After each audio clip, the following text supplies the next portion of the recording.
partir desse momento você confere o que foi destaque nesta semana que passou no Jornal Breve.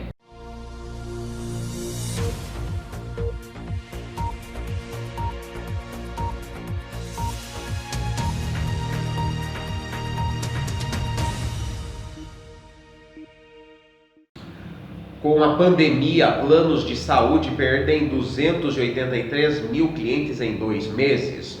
Os planos de saúde no Brasil perderam 283 mil clientes em 2 meses, segundo o balanço divulgado nesta terça-feira pela Agência Nacional de Saúde Suplementar. Em maio, o número de beneficiários caiu para 46,829 milhões de pessoas contra 47,113 milhões no final de março. A redução do número de clientes ocorre em meio à pandemia de Covid e aumento do desemprego no Brasil. Em maio do ano passado, o número de clientes estava em 46.956 milhões. A quantidade de clientes dos planos de saúde vem caindo desde 2015. Somente em 2018 houve uma estabilidade nos números. Em 2019 houve uma perda de 60,4 mil clientes. Em dezembro de 2014, o setor chegou a reunir 50,49 milhões de clientes. Apesar da queda no número de clientes nos últimos meses, em abril e maio, a ANS avalia que o cenário é de estabilidade. A perda de beneficiários tem sido puxada pela diminuição dos planos individuais. Em maio, essa modalidade de contratação tinha 8,95 milhões de clientes, ante 9,042 milhões em igual mês de 2019. Nos planos coletivos empresariais, o número de beneficiários caiu para 31,609 milhões, 61 mil pessoas a menos na comparação atual. Já o número de clientes na segmentação exclusivamente odontológica cresceu no país e chegou a 25,373 milhões, alta de 979 mil na comparação anual. Em maio do ano passado, eram 24.394 milhões. Os números da ANS mostram ainda que existem atualmente 739 operadoras em atividades no país, com 17.692 planos ativos. Estados Unidos consideram banir TikTok e outras redes sociais chinesas, diz secretário de Estado. O secretário de Estado dos Estados Unidos, Mike Pompeo, afirmou que o país está considerando banir aplicativos de redes sociais chinesas no país, incluindo TikTok. A possibilidade foi mencionada pelo secretário durante a entrevista à rede Fox News. Com todo respeito aos aplicativos chineses nos celulares das pessoas, eu posso garantir que nós vamos tomar a decisão acertada, afirmou Pompeo, responsável pela diplomacia americana. O aplicativo pertence à chinesa ByteDance, mas já afirmou anteriormente que opera de maneira separada e que suas centrais de dados ficam localizadas fora da China, não estando submetidas às leis chinesas. Na semana passada, a Índia já havia proibido o TikTok e outros 58 aplicativos chineses de operar no país. Em nota, o APP afirmou que, apesar da ordem do governo indiano, a equipe da ByteDance, empresa dona do aplicativo, está trabalhando com o governo da Índia para demonstrar dedicação à segurança do usuário e compromisso com o país. Em carta ao governo indiano, datada de 28 de junho e vista pela agência Reuters na última sexta-feira, o presidente executivo da TikTok, Kevin Mayer, disse que o governo chinês nunca pediu dados de usuários e que a empresa não se entregará se solicitada. Segundo o governo do país, os aplicativos são prejudiciais à soberania, integridade e defesa da Índia, segurança do Estado e da ordem pública. A proibição aconteceu depois de um conflito na fronteira entre Índia e China, no início deste mês, no qual 20 militares indianos morreram. Facebook suspende rede de desinformação ligada a Bolsonaro. O Facebook suspendeu nesta quarta-feira uma rede de contas na rede social que a empresa disse ter sido usada para espalhar mensagens políticas de desinformação por assessores do presidente Jair Bolsonaro e de 2 de seus filhos. A imprensa afirmou que, apesar dos esforços para disfarçar quem estava por trás da atividade, foram encontrados vínculos com as equipes de 2 parlamentares, assim como assessores do presidente e de seus filhos, Eduardo Bolsonaro, que é deputado federal, e Flávio Bolsonaro, republicanos, que é senador. Nathaniel Gleicher, chefe da política de segurança cibernética do Facebook, disse que não há evidências de que os próprios políticos tenham operado as contas. O que podemos provar é que os funcionários desses gabinetes estão envolvidos em nossas plataformas nesse tipo de comportamento. disse ele a Reuters antes do anúncio. Procurado pela Reuters, o Palácio do Planalto não respondeu de imediato ao pedido de comentários. As alegações do Facebook se somam à atual crise política no Brasil, onde apoiadores de Bolsonaro e filhos do presidente têm sido acusados de realizar campanhas online coordenadas para atacar adversários políticos do presidente. As acusações estão sendo abordadas em uma comissão parlamentar mista de inquérito no Congresso, a CPMI das fake news, e também são alvo de uma investigação separada do Supremo Tribunal Federal sobre ataques ao judiciário, que já resultou em operações policiais de busca e apreensão em casas e escritórios de aliados de Bolsonaro. O presidente, que também é alvo de críticas pela resposta do governo federal à pandemia de coronavírus, disse que a investigação do STF é inconstitucional e pode resultar em censura no Brasil, ao restringir o que as pessoas podem dizer nas redes sociais. O Facebook está sob crescente pressão nas últimas semanas para policiar melhor como os grupos políticos usam a sua plataforma. No caso do Brasil, Gleicher disse que sua equipe identificou e suspendeu mais de 80 contas do Facebook em seu site de compartilhamento de fotos no Instagram, como parte da rede de desinformação. As contas acumulavam 1,8 milhão de seguidores, disse ele, e algumas datam de 2018. Pesquisadores do Laboratório da Pesquisa Forense Digital do Centro de Estudos Atlantic Council, que passaram uma semana analisando a atividade identificada pelo Facebook, disseram ter encontrado 5 assessores políticos atuais e do passado que registraram e operaram as contas. Algumas dessas contas se passavam falsamente por pessoas e veículos de comunicação para espalhar visões hiperpartidárias de apoio a Bolsonaro e atacar seus críticos, disse a pesquisadora Luísa Bandeira. Entre os alvos estavam parlamentares da oposição, ex-ministros e membros do STF. Mais recentemente, as contas também apoiaram as alegações de Bolsonaro de que os riscos da pandemia de coronavírus são exagerados. Fundador da Ricardo Eletro é preso em São Paulo em operação contra a sonegação fiscal em Minas Gerais. Por volta das 10 da manhã, Ricardo Nunes estava em uma delegacia de São Paulo. Às 16h34, ele desembarcou no aeroporto da Pampulha, em Belo Horizonte. Ricardo veio de avião, escoltado pela Força Tarefa. De acordo com o delegado Vitor Abdala, ele disse ter ouvido pela Polícia Civil até sexta-feira.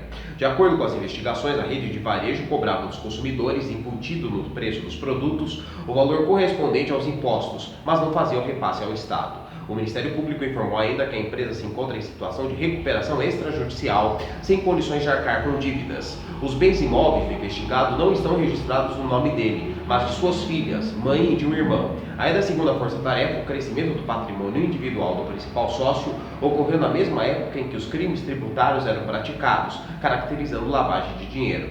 Além dos mandados de prisão, a Justiça mandou sequestrar os bens imóveis do empresário, avaliados em cerca de 60 milhões de reais, para ressarcir danos causados ao Estado de Minas Gerais. A filha de Ricardo, Laura Nunes, também foi presa na Grande BH.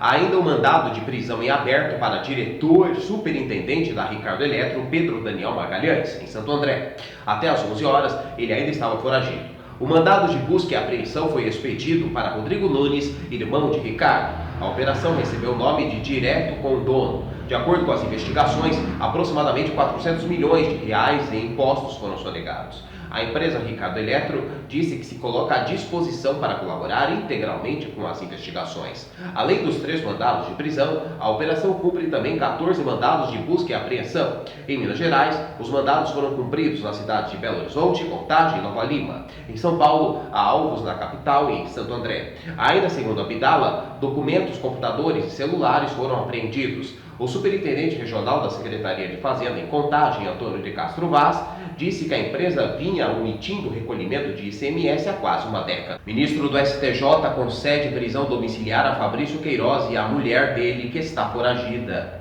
O ministro João Otávio Noronha, presidente do STJ, decidiu nesta quinta-feira conceder prisão domiciliar a Fabrício Queiroz e a mulher dele, Márcia de Aguiar, ex-assessor do senador Flávio Bolsonaro. Queiroz está preso desde 18 de junho, quando a Polícia Federal deflagrou a Operação Anjo. O relator do caso é o ministro Félix Fischer, mas coube a Noronha analisar o tema porque, pelas regras internas do tribunal, o presidente do STJ é o responsável por decidir sobre questões urgentes no recesso.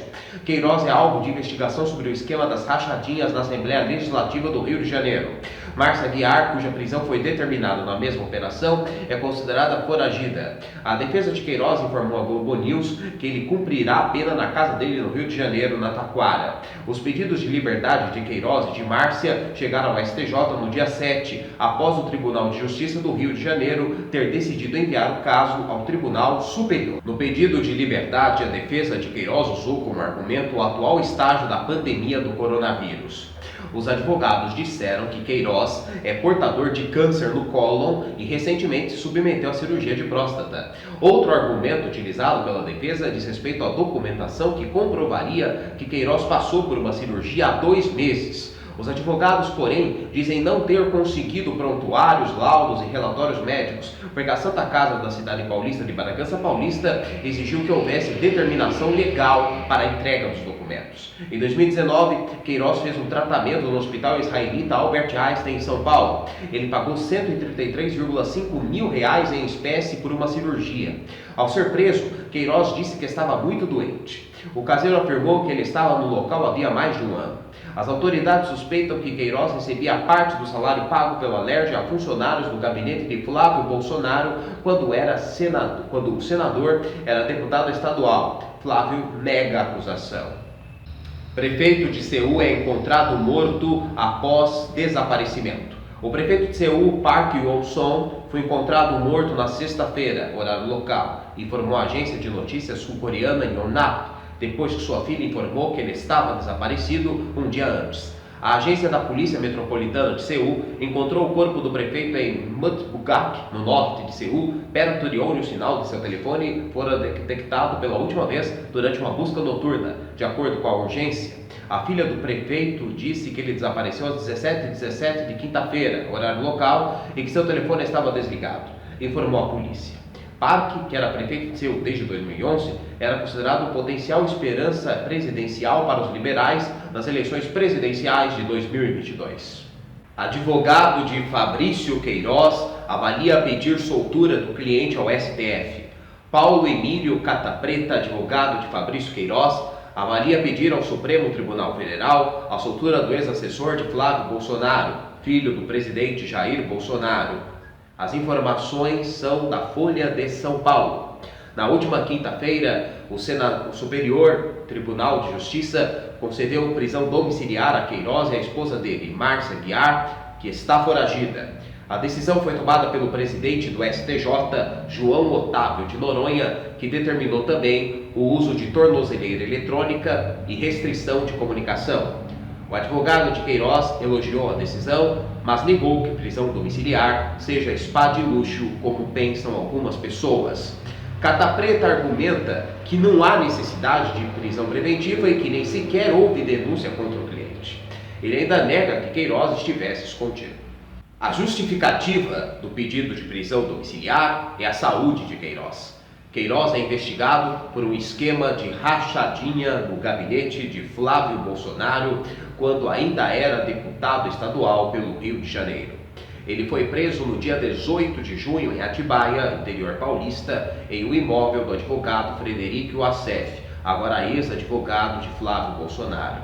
Ele se demitiu após Queiroz ser encontrado no local.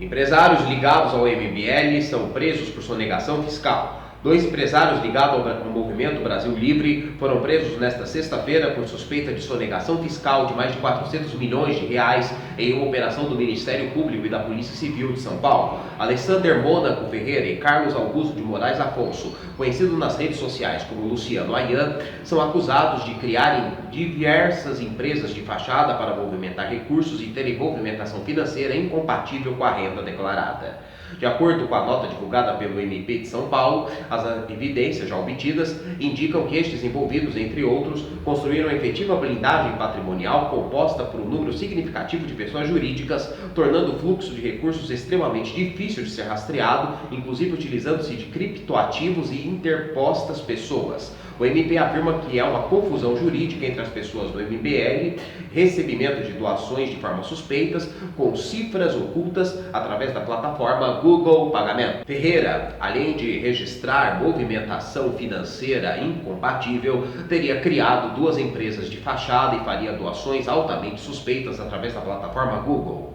Ayan é acusado de criar 4 empresas de fachada, fazer uso de contas de passagem, usadas como intermediárias para disfarçar a ligação entre a origem e o destinatário final do dinheiro. Além disso, diz o MB, Ayan ameaçava quem questionasse as finanças do MBL e dissemina notícias falsas. Ayan é dono do site Ceticismo Político, que costumava ser um dos preferidos da família do presidente Bolsonaro, especialmente do deputado Eduardo Bolsonaro, até o MBL e Ayan romperem com o governo. Em nota publicada nas redes sociais, o MBL afirmou que Ayan e Ferreira não são membros ao movimento e que as assertivas apontadoras quanto ao MBL são completamente distantes da realidade. O grupo alega ainda que não existe confusão jurídica entre MBL e MRL, sendo a segunda a personalidade jurídica e MBL a marca sob gestão da MRL. Nota do MBL. O movimento afirmou à reportagem do Terra que nenhum dos presos na operação do MPSP são do MBL e divulgou a seguinte nota. Em que pese as alegações amplamente difundidas pela imprensa e até mesmo pelo Ministério Público quanto à ligação dos senhores Alexander Mônaco Ferreira e Carlos Augusto de Moraes Afonso, vulgo Luciano Ayan, com o MBL, inicialmente cumpre esclarecer que ambos jamais fizeram parte do movimento. Importa destacar que não existe confusão empresarial entre Movimento Brasil Livre e Movimento Renovação Liberal, haja vista que o MBL não é uma empresa, mas sim uma marca sob gestão e responsabilidade do MRL, única pessoa jurídica do movimento. O que é fato público e notório, inclusive posto publicamente em inúmeros litígios, onde a entidade figura como autora e até mesmo requerida. Chega a ser risível o apontamento de ocultação por doações na plataforma Google Pagamentos, haja vista que todas as doações recebidas na plataforma são públicas, oriundas do YouTube e vulgarmente conhecidas como superchats, significando quantias irrisórias feitas por uma vasta gama de indivíduos de forma espontânea. Sob o aspecto lógico, seria impossível realizar qualquer espécie de ocultação e simulação fiscal por uma plataforma pública e com quantias pífias. Por fim, cumpre esclarecer que as atividades empresariais e familiares dos fundadores do MBL são anteriores ao próprio movimento e não possuem qualquer vinculação, haja vista que não possuem qualquer conexão ou convergência de finalidade. Com respeito e acato ao órgão ministerial, importa esclarecer que as assertivas apontadas quanto ao MBL são distantes da realidade, tratando-se de um devaneio tolo, totalmente despido de sustentação fática e legal, com a única finalidade de macular a honra de um movimento pautado nos pilares da ética, da moral e da liberdade.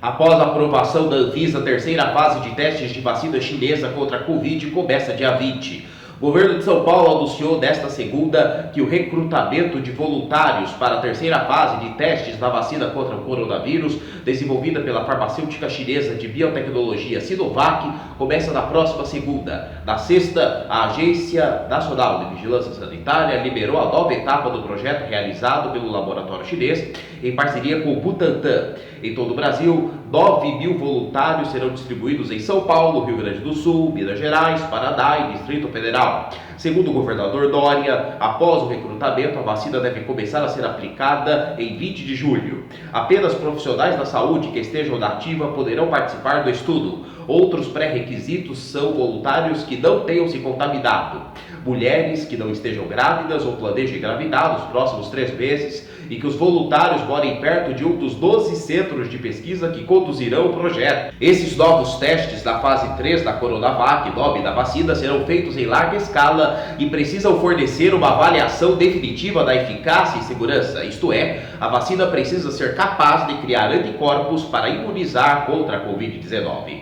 Em nota, a Anvisa informou que as fases 1 e 2, feitas em humanos saudáveis e animais, demonstraram bons resultados com o esquema de 2 doses da vacina. Este é o segundo teste da vacina contra a Covid liberado pela Anvisa no país. Dia 2 de junho, a agência autorizou o ensaio clínico da vacina desenvolvida pela Universidade de Oxford, no Reino Unido.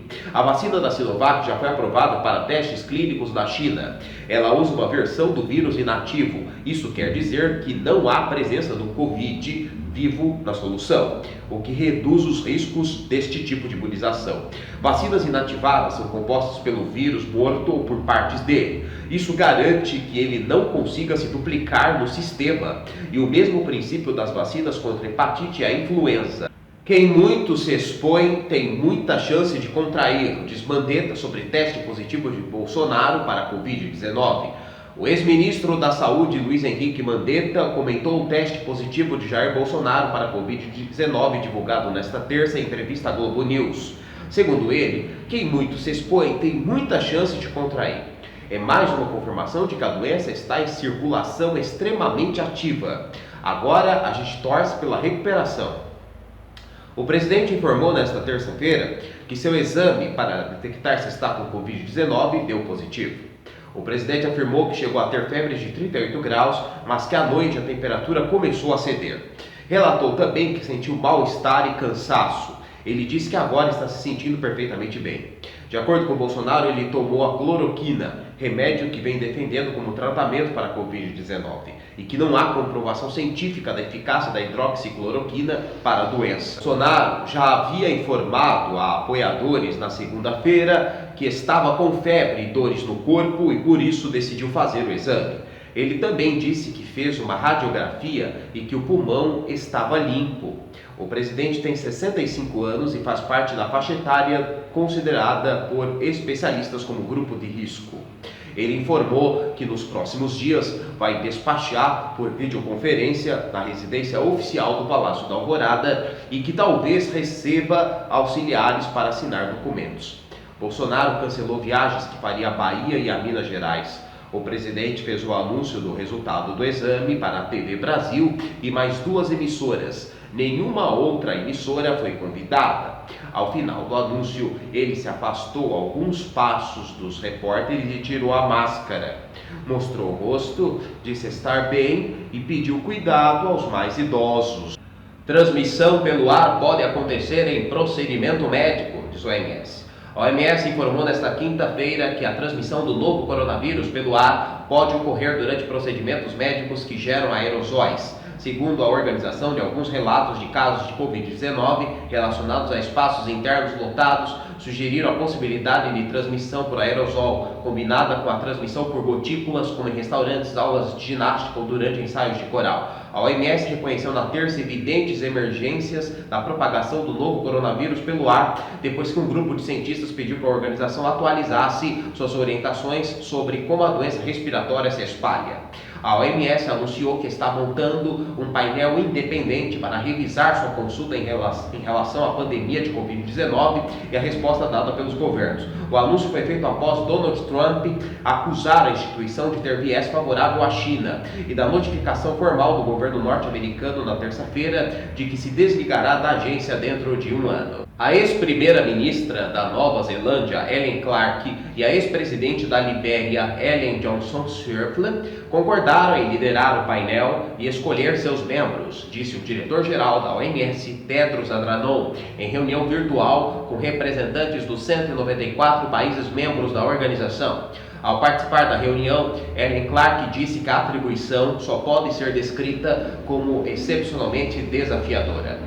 Tedros observou que em maio, países membros da OMS adotaram, por unanimidade, resolução proposta pela União Europeia que pediu uma avaliação da reação global à pandemia. De acordo com a contagem da Reuters, mais de 12 milhões de pessoas foram infectadas pelo novo coronavírus e 548.429 morreram até agora em todo o mundo. Em julho agora, o canal Solano vai levar ao ar um programa especial. Na semana passada, na quarta-feira, eu disse que nós iríamos falar um pouco sobre Itapeva, e é verdade, mas não é sobre a cidade, pois a cidade faz aniversário no dia 20 de setembro. É um programa assim que vai ser dedicado apenas a Itapeva e região, mas a história de um pouco de Itapeva, hoje eu vou dar a segunda dica. É ligado à arte, de Itapeva. Vai ser um programa dedicado a uma parte da cidade dedicada à arte. Esta é a segunda pista. Segunda pista é artes. Na próxima quarta eu trago mais uma pista. A data vai ser dada nos próximos dias. Se inscreva agora mesmo no canal Solano, youtube.com/Solano Manuel. Fique por dentro das novidades, me siga nas redes sociais também, que estão na descrição do vídeo. Muito obrigado! Obrigado por ter nos assistido. O Jornal Breve volta na segunda-feira. Até lá!